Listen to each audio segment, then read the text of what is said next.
こんにちは、花森です。2020年明けましたが、今年もどうぞよろしくお願いします。さて、年末に質問を募集させていただいて、今回はそちらにお答えしていきたいなと思っています。本当にたくさんの質問ありがとうございました。すべて拝見させてもらいました。ただ、予想以上にたくさんいただいたので、時間の都合上全部にお答えすることが難しいんですが、できるだけたくさん答えられるように質問コーナーを前半と後半に分けたいと思います。また、いただいたコメントは原文ではなくていくつかを組み合わせながら回答させていただきます。まず1つ目の質問、2020年の抱負を教えてください。お仕事面とプライベート面で。今年のまず仕事の目標でいくと、暮らしの何かしらアイテムを自分で作ってみたいなと思っています。家の便利グッズだったり、癒しグッズになるかまだ決めてないんですけども、新しいチャレンジとしてやってみたいなと思っています。で、プライベートの目標は2つあって、まず1つ目がお菓子を上手に作れるようになりたいなと思ってます。実は一人暮らしをしてからあんまりお菓子を作ってなかったんですが、お菓子作れる人ってすごい素敵だなと思うので、今年はどんどんやっていきたいと思います。で、次の目標は目標というかどちらかといえば希望なんですけれども、だいたい3年前ぐらいからずっと考えて、できれば今年新しい家族を迎えられたらいいなと思っています。で、私動物が大好きで、昔からいろんな子たちと一緒に暮らしてきました。実家だとジャンガリアンハムスターと赤星インコとか、あとネザーランドドワーフっていうウサギちゃんとか、イングリッシュコッカースパニエル、これはワンちゃんですね。あとはイモリとか熱帯魚とかカメとか、あと大学生の時には犬猫がダメだったのでピクシーっていうこんぐらいの小さいエビを3匹飼っていました。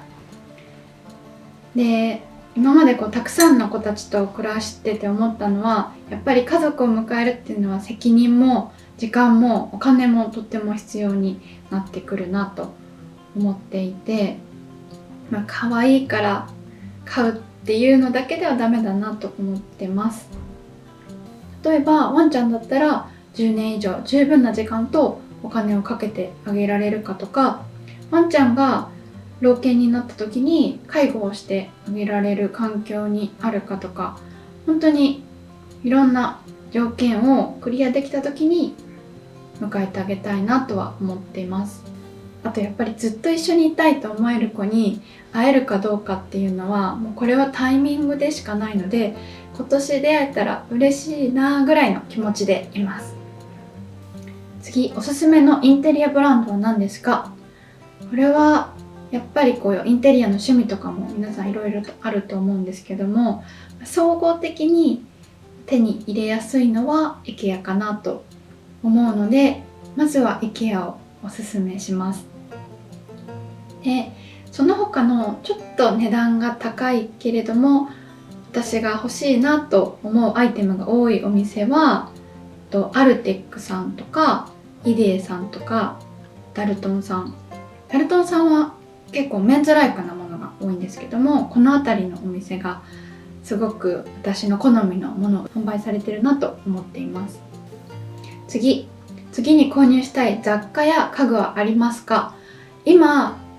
探しているのは座り心地のいい仕事用の椅子です。長時間仕事しても疲れないようなものを探しています。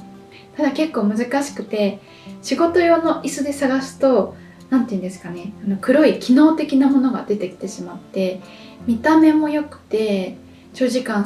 座っても疲れないものって結構なくて、今困ってます。もしおすすめあればぜひ教えてください。はい、次、片付けや綺麗な部屋をキープするコツはありますか？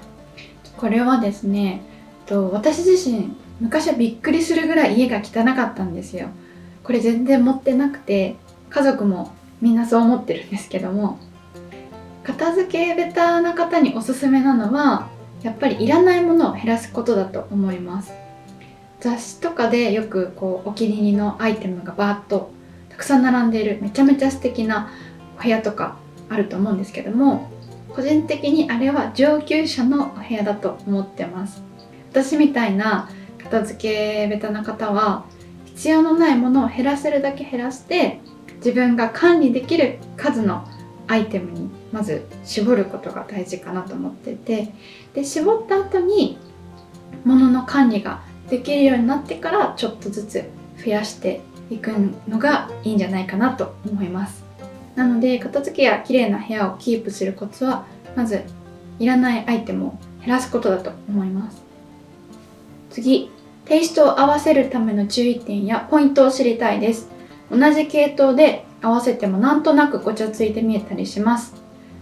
おすすめは色を絞ることかなと思います。同じ系統なのにごちゃついて見えるのであれば、あとは色味の問題かなと思います。ちなみに私の家は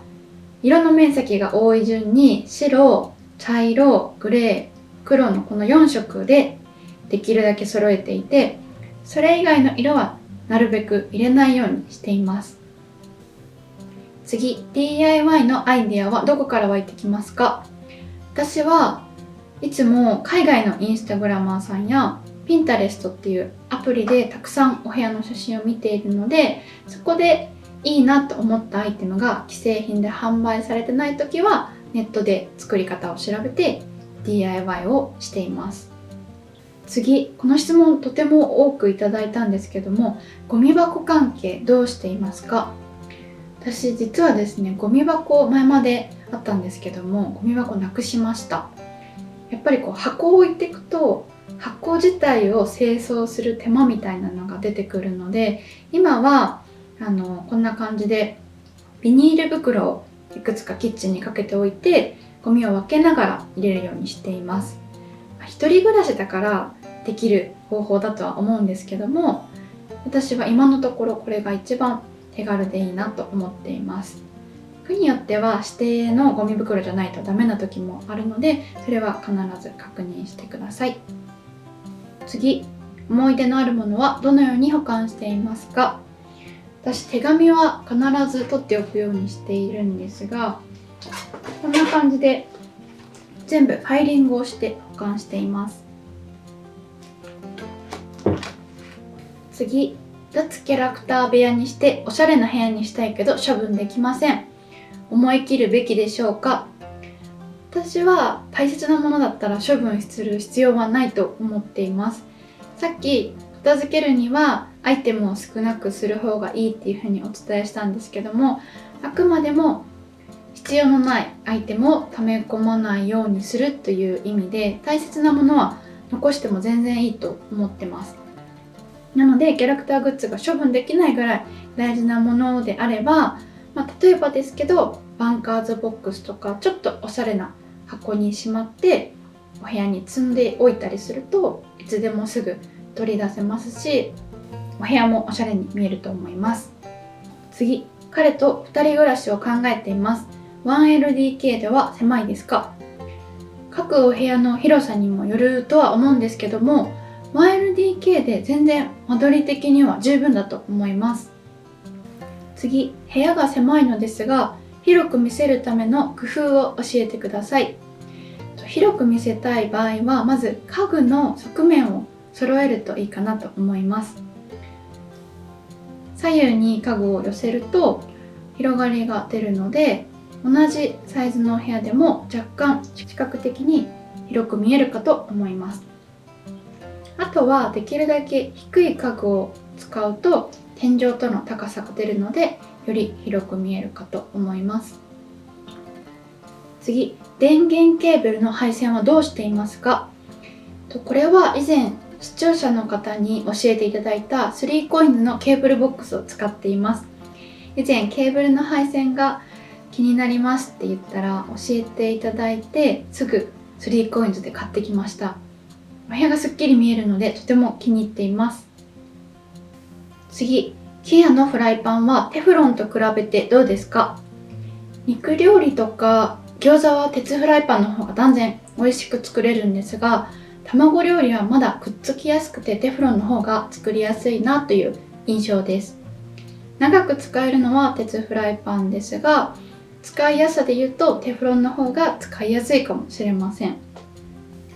次、彼氏はいますか？どんな人ですか？彼氏はいます。ミニマリストです。次、人間関係で一番大切なことは何ですか？一番大切なことは嘘をつかないことだと思います。次、フィンランドにはいつ行かれてたんですか？滞在期間はどれぐらいですか？北欧留学では何をしていましたか？フィンランドは大学3年生の時で丸々1年行っていました。大学ではマーケティングを専攻しながら、休みの日にインテリアショップ巡りをしたり、夏休みはフィンランドの建築会社で1ヶ月間インターンをしていました。次、どうやったら英語を話せますか？また海外在住には不安はなかったですか？英語はたくさん話せば話すほど上手くなるので、いろんなテクニックとか本とかで書いてあるかもしれないんですけど、やっぱり一番は口に出すことが大事だと思います。あと、海外に在住すること自体に不安はなかったです。次、料理のレシピは何を参考にしていますか？私はクラシルさんのレシピをよく見て作っています。動画で配信されているので比較的に分かりやすくてとても気に入っています。次、一番自分の心が動いたなと感じる本を教えてください。私のバイブル的な本なんですけども、このマザーハウス創業者山口恵理子さんの裸でも生きるという本が一番心が動いたなという本です。もともと母が買ってきた本なんですが、実家に置いてあったものをこっそり読んだらすごく感動したので、もうこれはこっそり盗んで大事に持ってきています。で、マザーハウスって皆さんご存知の方もいるかと思うんですけども、日本でカバンだったり、あとお財布とかも販売されていると思います。で、この本はマザーハウスというブランドができるまでの過程と山口さんのご自身について書かれた本なんですが、本当に壮絶なんですよ。私が25歳だった頃とは比べ物にならないぐらいの経験値で、読むたびに私ってもうまだまだひよっこだなとか、何か落ち込んでる時に読むと、あれぐらいの失敗なんて何とでもなるのに何を悩んでたんだろうっていう気持ちになります。読むたびに前向きな気持ちにさせてくれる本です。なので仕事とかやりたいことで悩んでる人はぜひ一度読んでみてください。はい、以上で今年初めての質問コーナー前半を終わりたいと思います。皆さんご視聴ありがとうございました。花森でした。